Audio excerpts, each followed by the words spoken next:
attorney, pwede ko bang kasuhan ang legal wife ng boyfriend ko for cyber libel?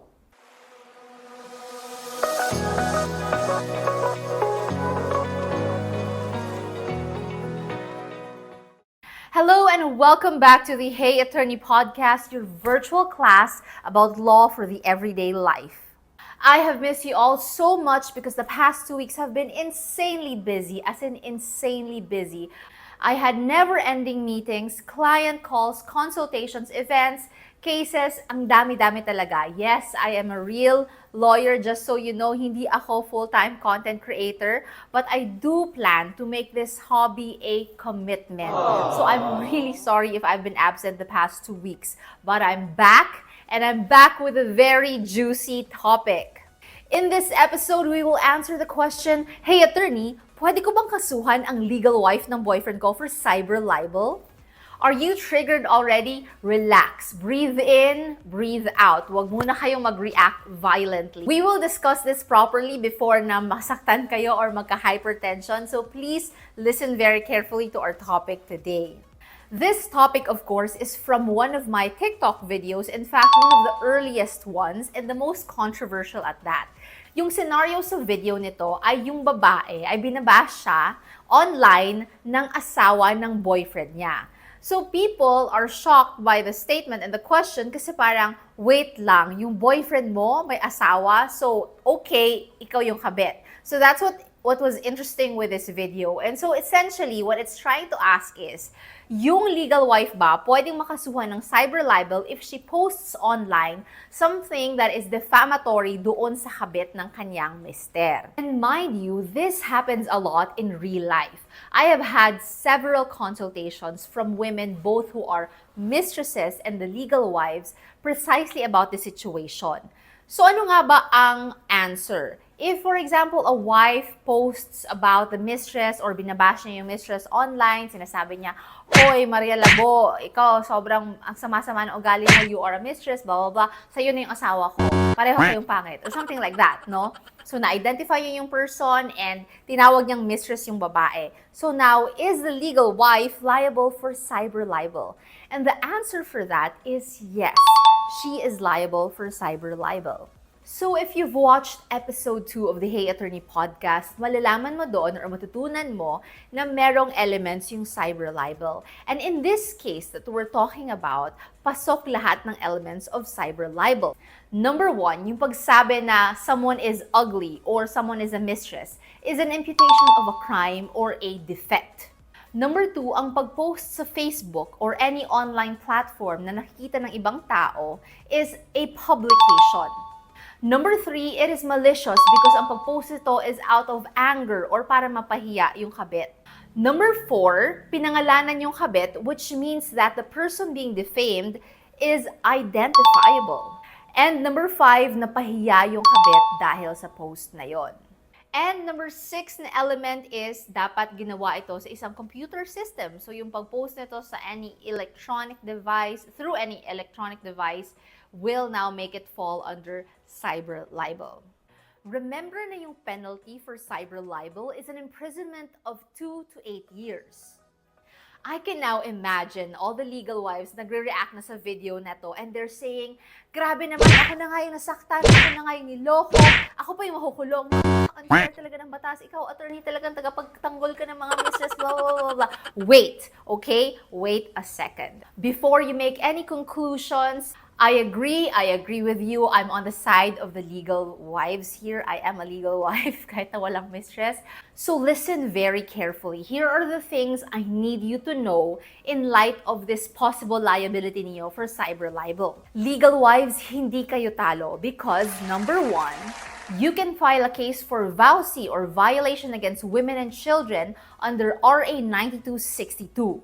And you know gaano katagal yung kulong? Up to 12 years. The thing is, unfaithfulness or marital infidelity is now punished under RA 9262. Sabi yan ng Supreme Court, that is considered as psychological violence. And ngayon, pwede nang isama yung mga kabit because that is considered as conspiracy to commit psychological violence against the wife. Yung husband, yung main offender, and yung kabit, yung conspirator. So, syempre, kasama sa kaso yung husband. Kasi ultimately, kasalanan din naman talaga ng husband to, di ba? Number 2, you can file another case for concubinage under Article 334 of the Revised Penal Code.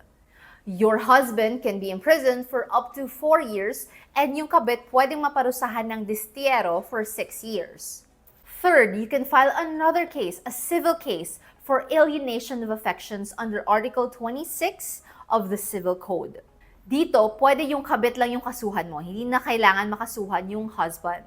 Yung kasong alienation of affections is precisely because yung kabit ay nag-cause ng alienation ng relationship ninyo ng mag-asawa. And even if walang kulong na parusa sa kaso na to, you can definitely ask for damages. Pwede mong pagbayarin yung kabit.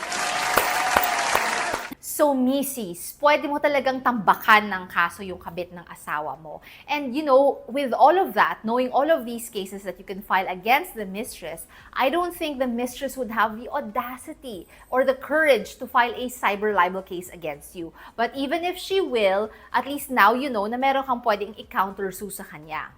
So bear in mind na merong mga defenses for cyber libel and you can definitely exhaust all these defenses. No? Pwede mong ipagtanggol yung sarili mo for cyber libel. But more importantly, pwede kang mag-countersue. So when you countersue, syempre, mas madami kang kasong ifa-file, mas malakas yung leverage mo against the kabit. So in the end, panalo pa rin ang legal wife. Okay, let's now go to the question and answer portion, which are of course all in the comment section of the video ko nito sa TikTok. So let's get 2 or 3 questions from that video. Okay, one question asks, does this apply kahit hindi kami kasal? Meron lang anak. Okay, so this is a very common question na pwede ka bang magkaso if, for example, common law partner ka or live-in lang kayo at meron kayong anak, tapos nag-cheat yung asawa mo, is that considered as psychological violence? Well, actually, wala pang ruling ang Supreme Court dyan. So, there are differing opinions. Pero ang nakalagay kasi sa batas is marital infidelity, which means na merong marriage. So, I personally believe na this only applies to married couples and this only applies to legal wives. This right is only for the legal wives. Pero meron namang ibang nagsasabi na pwede din siya sa mga common law spouses or girlfriends, you know. Wala pang Supreme Court decision dyan, so pwede mong i-try siguro. So, yan yung answer ko. It's only applied to married couples, but you can even try if common law partners lang kayo. Okay, next question. Kasama ba talaga ang husband dapat sa kaso ng vowsy? The answer to that is yes, dapat kasama talaga because the person who offended the woman or nag-cause ng psychological violence is yung lalaki nga naman talaga. It's really the husband. So the reason why nakasuhan lang yung kabit is because naging conspiracy siya under the Revised Penal Code, Article 8. Diba? So the main offender here is the husband and nasabit lang yung kabit as usual. No, but so pwede na magkakaso ka diretso to against the kabit lang. So hindi pwede 'yon. Dapat husband and then by virtue of conspiracy kasama yung kabit niya. Okay? And that's it for our lesson for today. I hope that the legal wives have learned something from this, no?